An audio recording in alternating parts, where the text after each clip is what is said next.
So, when autism was first kind of discovered, there was a theory which was proposed by a psychologist called Bruno Bettelheim, and it was called the refrigerator mom theory. And the refrigerator, because they're very cold. For years, mothers blamed themselves because they felt that they had caused their child's autism. As a mother, did you ever feel guilty when your son was diagnosed with autism? Because I have friends, and I guess the first emotion they go through is guilt. My journey began actually when my twins were born. One is a boy, one is a girl. And people would always say that she's so friendly, and why is he in his own world? We had an appointment at UMEED, and she told us that, it's autism. And from then on, it was like there was a before and there was an after. So went down various paths, tried out different therapies, tried to almost burnt out myself until I reached a point where I said, you know what? Has the approach towards autism therapy changed over the years, especially in India? Where do we stand currently? Few representations that we are seeing in popular culture of characters of people on the autism spectrum. So, for example, a movie like My Name is Khan with someone like Shah Rukh Khan, Priyanka Chopra and Barfi, all the people have not got it right. It did wonders because it really made people aware of that there was even the fact that there is something called autism. You also spoke about a lot of superstition is attached to autism. When I was at UMEED, this family came to us and said that a child doesn't speak, we are going to give the child tote ka pani, because the parrot speaks a lot, and so the child will then learn to speak like a parrot. What?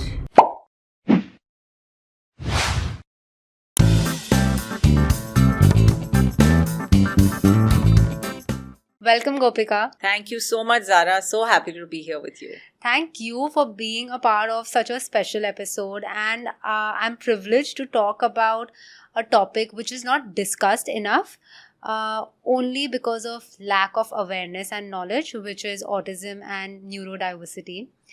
And like you once said, that autism is not a tragedy, ignorance and exclusion are. Tell us, how did your journey began with your son's diagnosis? So, Zara, my journey began actually when my twins were born. And from the time that they were little, there were obvious points of comparison. One is a boy, one is a girl. And people would always say that she's so friendly, she smiles at people, she goes and mixes around. And why is he in his own world? Ironically, autism is translated from autos in Latin, which means in a world of your own. So it really was that he was in his own world. He would not interact with that many people. And so when Veer, my son, was around 3, is when we thought that, okay, we should do something about it, because, he would go to play school, and the teachers would say that when during circle time, he would be wandering around by himself. Outside, or when they asked him questions, he would not answer. He loved singing, he loved certain kinds of play like water play and sand play and things like that in play school, but he would not mix with the other kids. If we went to a birthday party, he would be by himself, he'd be near the speakers and he would be touching the speakers, and I could never understand why this was all happening. But I said, okay, theek hai. Somewhere inside me was this fear of knowing what the answers would be. And so I remember Tare Zameen Par had come out, and there were a lot of articles which were in the papers, and they all talked about dyslexia. And I would read these articles, and I remember that sinking feeling in my chest, because I said, okay, this is sounding like Veer. It's sounding, the symptoms sound like him. So I called up my brother, who's a doctor, and I said, I think I need to show Veer to somebody. And I think that fear became even more when he said, in fact, I've been wanting to talk to you and tell you that I think you need to show Veer to somebody. So I said, okay, fine. And the next thing we knew, we had an appointment at UMEED with Dr. Vibha Krishnamurthy, who is our developmental pediatrician. And she told us that, it's autism. And from then on, it was like there was a before and there was an after. And it was at that time I thought the after would be horrible and dark and bleak. I can say now, 17 years later, it was the 4th of January, I remember 2008 when we found out. And I can say with absolute wonder at looking back at it all that, yes, there were very, very dark spaces. There were very bleak times, and it was hard, very hard at times. But I think net, if I look back on my life, I just think it has been absolutely amazing. And I've been very, very lucky to have this boy in my life. 17 years later, आप इतना confidence से बोल सकते हो, but I'm sure when you came to know, it's sort of a difficult thing to accept. So how were those first few years like as a parent after the diagnosis? You know, they call it accidental grief.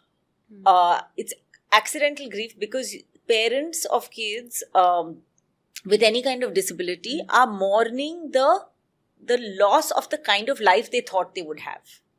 And there is a lot of controversy around this because people who have actually lost their children, whose children have passed away, say, what right do you have to feel grief? So it's called accidental grief. And I know a lot of parents feel that because they feel that, this could have happened. We could have had this life. And I realized I did feel that for some time, but then I made myself snap out of it because I said, okay, there's no point thinking of what could have been. Let's look at what is and what we can do about it. And so I started working. I remember I used to take Veer to all kinds of therapies. I would read up about autism. In fact, if you looked on my Google history from the time, I'm sure autism was the most researched word, on all sorts of things. Even though Dr. Krishnamurthy, who's our developmental pediatrician, had said, please don't go crazy reading up on Google because you will get scared. And it's true. There was a lot of rubbish out there at that time. But even then, I kept reading and I kept finding things from somebody from Australia, somebody from the US, somebody from the UK. And I kept thinking, what about India? Like, what's the scene in India? That was very few and far between. At that time, there was no Instagram. Facebook was very new. And so there were a few Facebook groups, but it wasn't much. So you couldn't really get that much information as such. So I really spent a lot of time looking for therapies, researching stuff, went down different ways, tried to do things which everybody else was doing because there was no information. So I remember we put Veer on this gluten-free, casein-free diet, which was what all the parents I knew were putting their kids on. Basically, you don't eat gluten, which now everybody has become familiar with. That time, nobody knew the term gluten. Now, of course, gluten-free is a buzzword. Casein is the protein found in milk and milk products. And so, overnight, I had to put Veer on this diet, and it was so difficult because he would look at chapatis and rotis and say, can I please have, am I allowed? But is there a specific reason so it was supposed to decrease hyperactivity, and I think there is still no real kind of evidence-based study on this, but this was again the thing to do when he was younger at that time, because again we didn't have that much information coming out. So went down various paths, tried out different therapies, tried to almost burnt out myself until I reached a point where I said, you know what, I need him to be happy and I need him to be healthy. And I need myself to be happy and healthy to take care of him.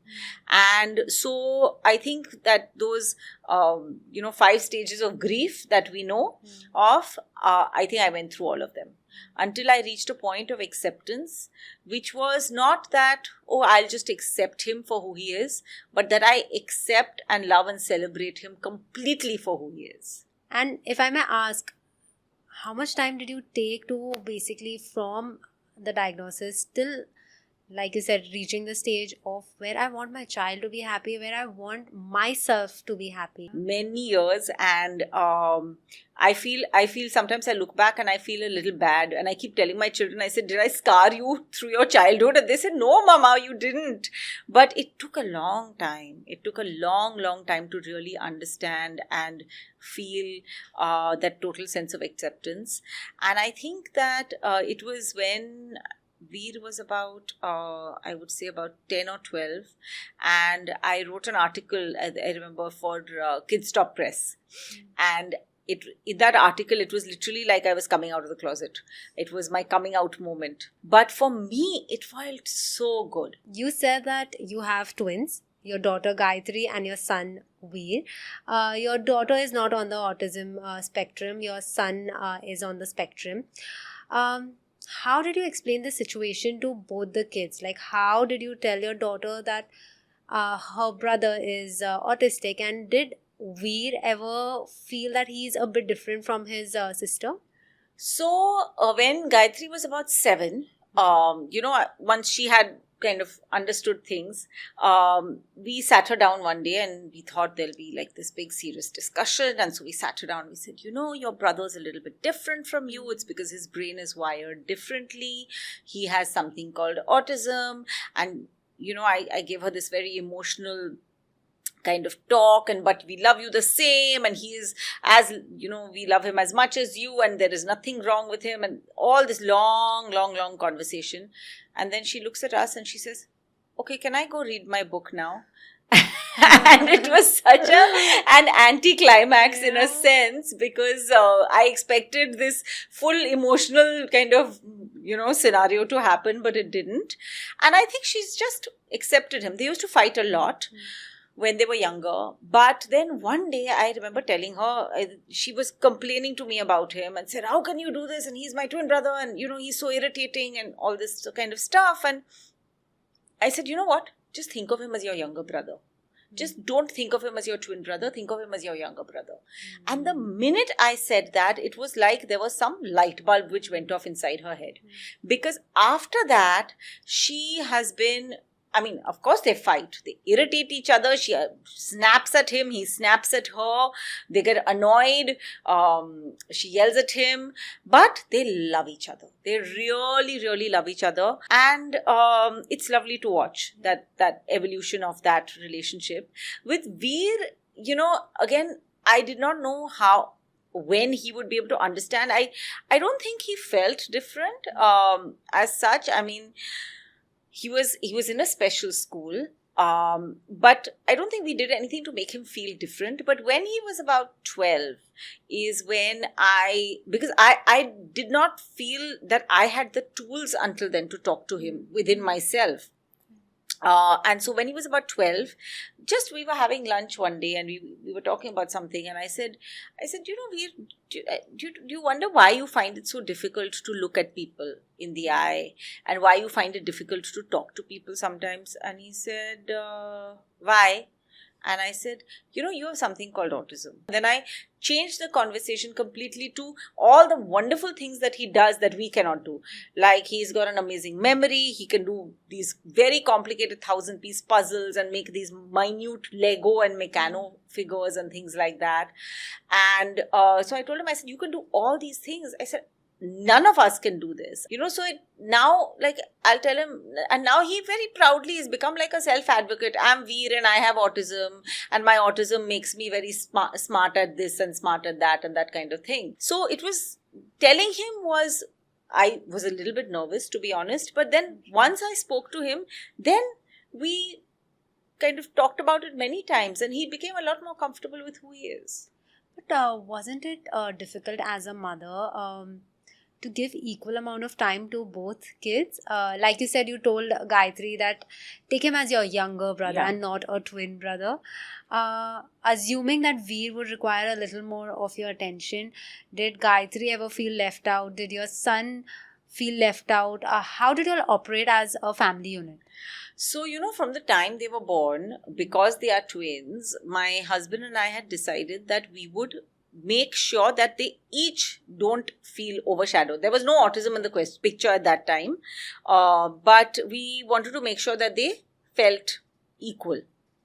And so literally I would do things like, if I gave one 3 kisses, I would give the other one 3 kisses too. And I continue to do that today. When they were little, we used to do things like, we would take, one child would be with, say, the grandparents, and we would take the other child out.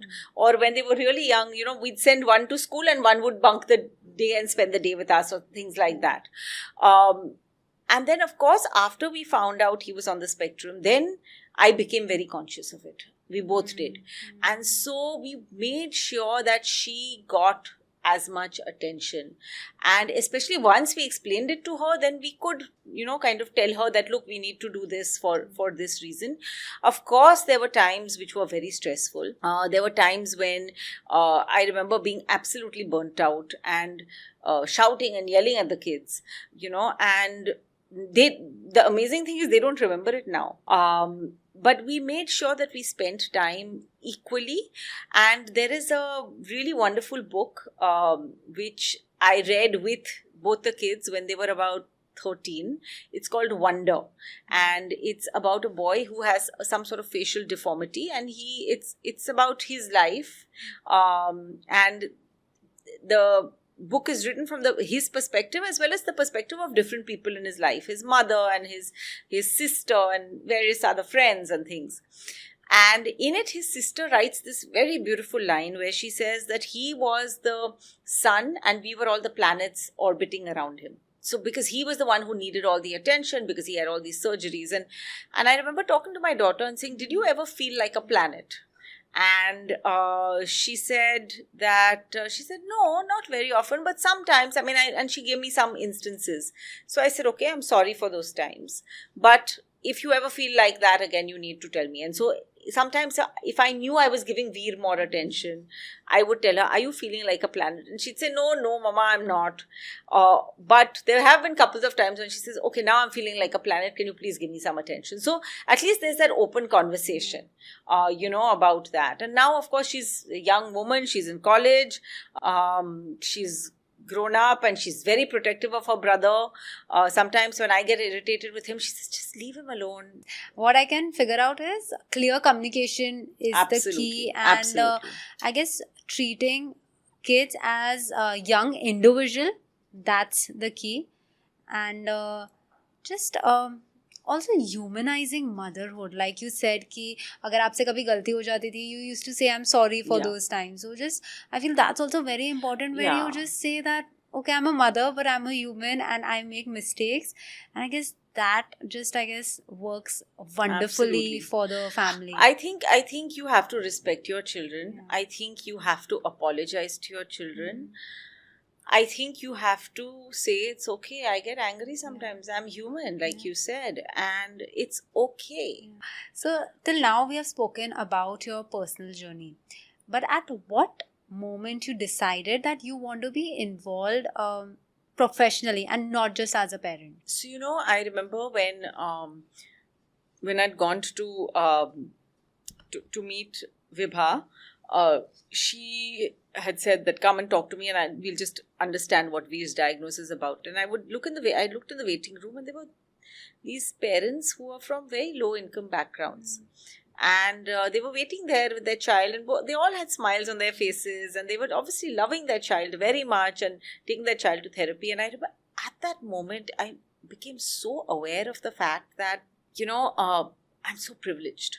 I am so privileged because I have the financial resources to be able to pay for therapy. I'm so privileged. How can I just sit here and just take therapy? I have to do something about it. And that feeling would not go away. And I would look at the therapists and I would sometimes, there were observation rooms in UMEED and I would go in and I would just see and I would see they're doing a lot of what I was doing with Veer at home, because I would read and I would ask my therapist who I was working with to show me what they were doing. And I would do the same things at home. And I'd say, but I'm doing this with Veer. And so finally, after about a year and a bit, I got the guts and I went to Vibha and I said, Vibha, I want to become a therapist and I want to work with kids with autism. And she said, okay, fine, let me think about it. Later on, she tells me, she says, I was very, very, very scared because I didn't know, how it would be for you. But I said, okay. And so I started working. There was no program. There is still very few programs which are autism intervention training programs. In fact, the team at UMEED that I was part of, we wrote the curriculum for one such program. But otherwise, there were very few programs to train therapists at that time. And so I literally learned on the job. So I was 35 years old and starting out as a junior therapist, and I started working with children. I would have parents who would come in, some who would be uninterested, sometimes they would be depressed, sometimes they would come into the session and cry. How do you deal with all those things? How do you teach them to work with their child? And slowly, I started working. And before I knew it, it was 10 years. You spoke about privilege, and you've been very vocal about this even on your platform or in your interviews. What do families do if they do not have the privilege, they do not have the knowledge or financial means? How do then they deal with autism, and what should they do? So we started working with families through various programs in low-income neighborhoods.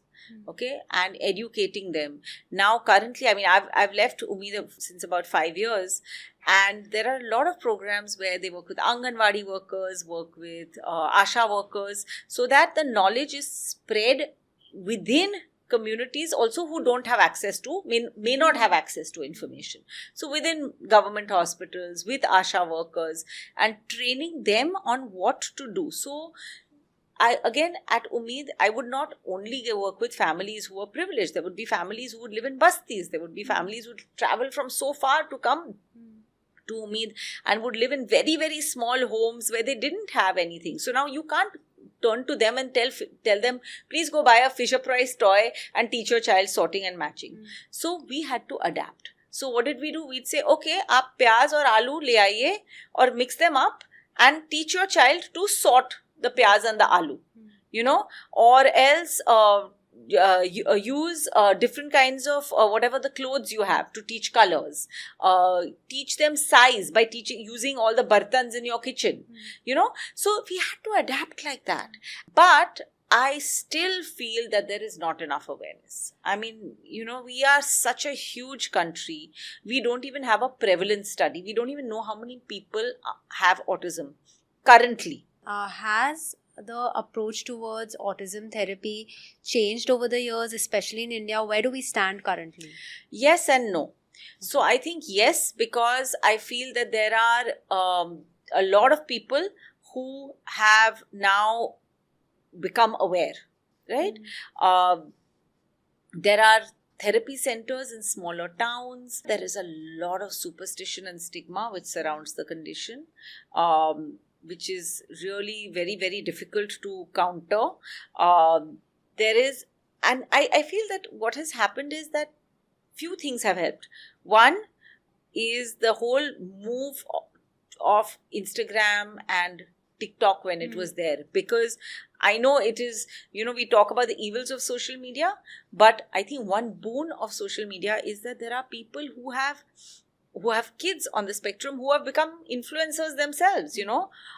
And they're talking about it, which I think is fantastic. The second thing I think that has really made a difference is WhatsApp. Because there are WhatsApp groups in smaller places, there's information being relayed all over the place, and so that has made a difference. And I think the third thing is that few representations that we are seeing in popular culture of characters of people on the autism spectrum. So, for example, a movie like My Name is Khan with someone like Shah Rukh Khan, it did wonders because it really made people aware of that there was even the fact that there is something called autism. Then maybe people will find out about it. It made people aware, or Priyanka Chopra and Barfi. All the people have not got it right. I mean, there have been a lot of misrepresentation also, but there are these kind of little few glimmers in popular culture. I feel there should be a lot more awareness, but at least there's a little bit, and then people are talking more openly now. At least it sparked a conversation, started a conversation. Exactly. You said you spent 10 years at UMEED. What were the key learnings from that chapter? Oh my, so many. So many. I think the biggest learning, and it sounds very cliched, unfortunately, is that everybody is living their own journey, so just be kind. The other lesson that I learned, and I think it also impacted me, was self-care. That, when we talk of self-care, we think of going to the spa and getting a manicure and pedicure, which is great. But I think for me, learning that self-care was not a bad thing, because till, you will not believe it, till about 4 years ago, if I left my kids and went off somewhere, I would still feel a pang of guilt, even though they were 16 at the time. I mean, it sounds ridiculous, but I would still feel that little bit of guilt that, oh, I've left them at home. I wonder if they're going to be okay. Should I be going out? And it's so silly and so, I mean, unnecessary. So it's okay to take time out for yourself. That was a very big learning for me. You spoke about guilt, and then in between you also spoke about a lot of superstition is attached to autism. Tell me, as a mother, did you ever feel guilty when your son was diagnosed with autism? Because I have friends, and I guess the first emotion they go through is guilt, whereas they're not supposed to go through that because it's not their fault. Did something like this happen with you? Oh, all the time. Yeah. All the time. I would stay awake at night and wonder, had I done anything to cause it? Had I behaved in a certain way? Had I done something with him? Had I not spent enough time with him? Because again, with twins, was I very strict with him? Was I not strict enough? All these thoughts would keep coming in my mind, and it was very, very difficult. So, when autism was first kind of discovered, there was a theory which was proposed by a psychologist called Bruno Bettelheim, and it was called the refrigerator mom theory. And the refrigerator, because they're very cold. So it was believed that if a mom is very cold and not loving towards her child will get autism. Okay? Will get autism. And for years, mothers blamed themselves because they felt that they had caused their child's autism. So I didn't feel I had caused the autism, but I wondered what I had done to maybe, these were constantly there. And then, of course, there's the guilt that if you're sitting and say watching a TV show, oh, I should be doing therapy with him. Or if you're out with friends, I could be spending this time working with him on whatever. It reached a point till I came very, very close to burnout, because I remember that feeling of anxiety, a constant anxiety that I need to be with him, I need to work with him, I need to constantly work with him. Sort of, you need to make up for something. Yeah, you need to make up for time, and that you cannot spend time doing anything other than working with him. And if I was, say, enjoying myself, I shouldn't be enjoying myself because I should be working with him. And we had a very sweet occupational therapist, and I remember being under this thing, and then literally something happened and I snapped out of it. And she came to me and she said, have you had a facial, Gopika? And I said, no, why? She said, you're just looking so much younger. And the same with Veer. She said, he's looking so much lighter. And I realized that when I did not have that constant anxiety weighing on my mind, that it impacted him. My anxiety was being carried on by him. And when I could reduce that anxiety and remove it, he did not feel it, and he was more receptive and better able to learn. And so that was a big, big turning point for me. I think you also come to a point in your life when you realize that I have to look at this in entirety. I can't just look at it as this child and me and therapy. There is more to life.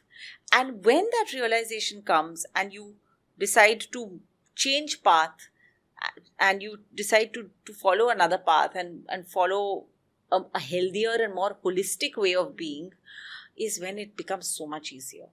And I'm very glad that a lot of parents are doing that now, without that pressure of doing that 40 hours a week and kind of following these different kinds of therapies. So basically filtering out the overload of information and figuring out what works for you as a family, as a parent, as a child, what makes you happy, because there is no set manual. No, there isn't.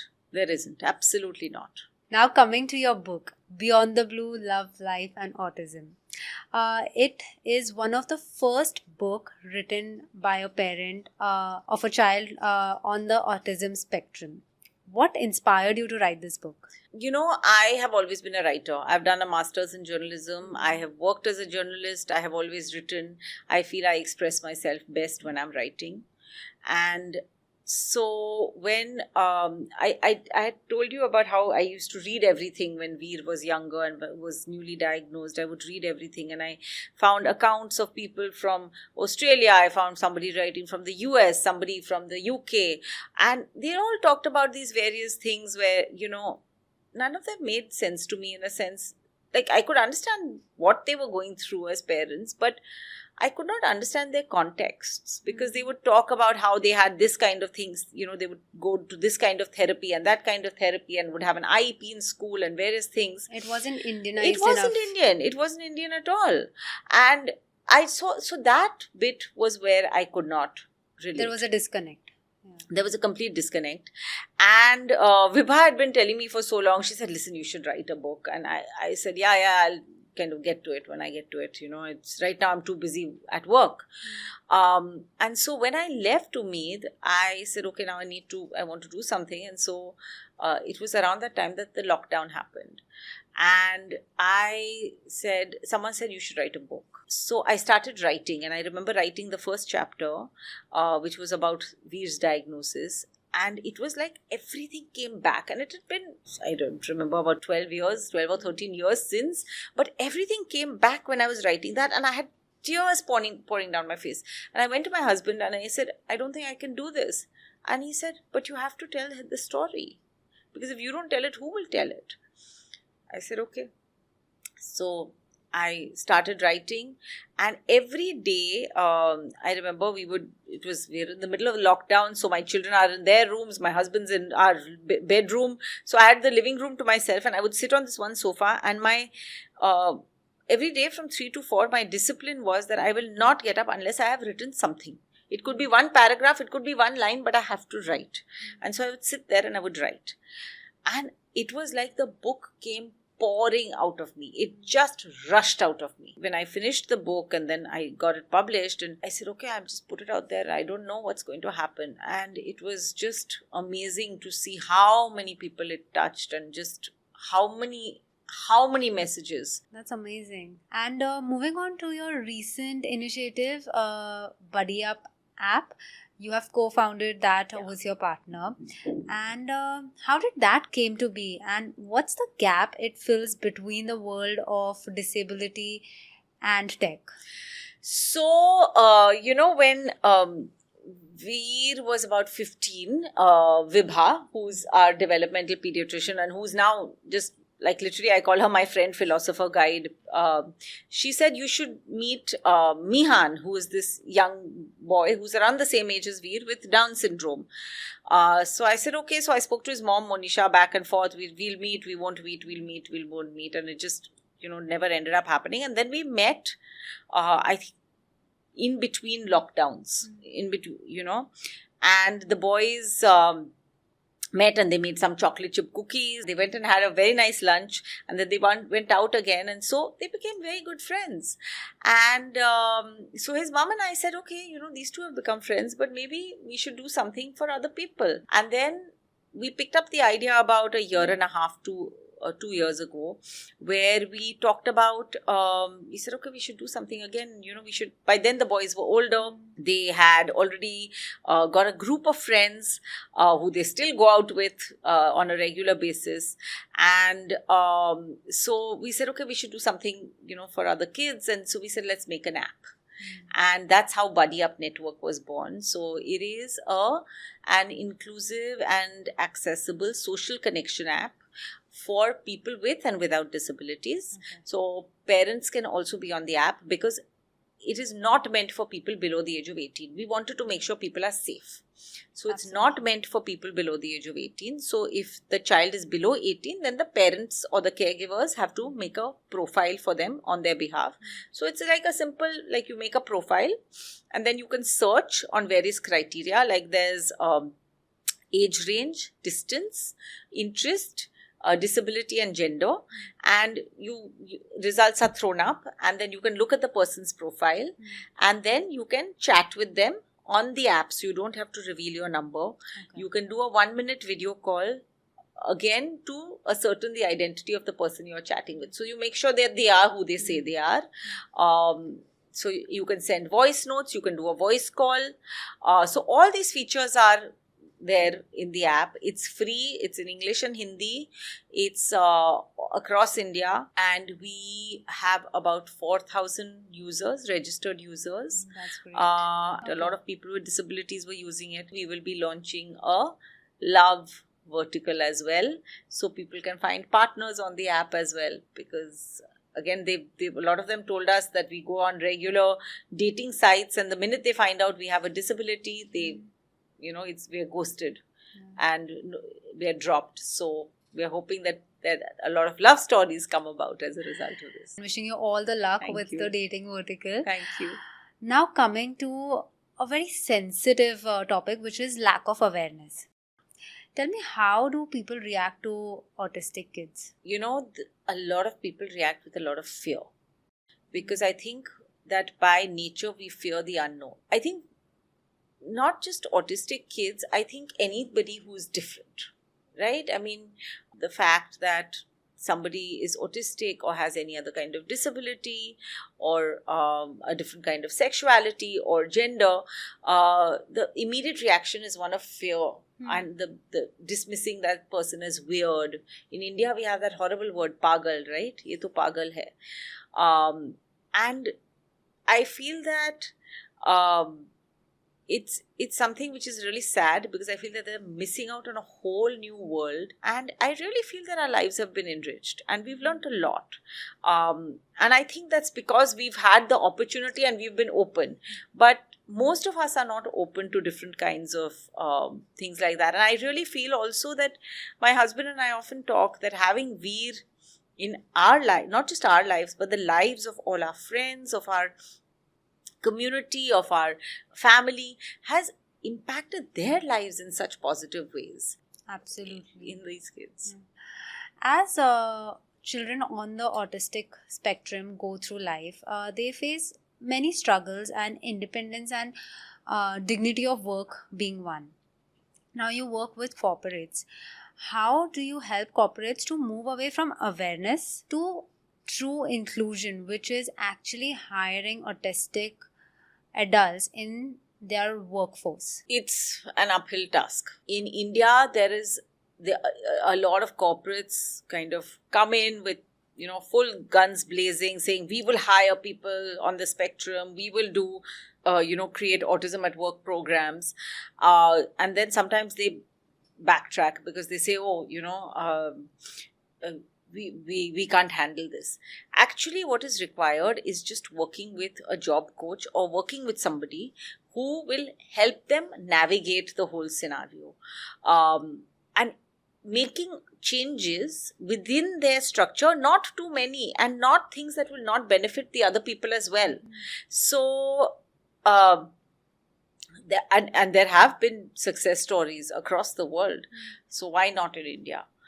So I really think that it's a question of mindset shift, where they say that, okay, we are committed to hiring this person, we'll do what it takes to get them on board and to get them comfortable and create that sense of belonging.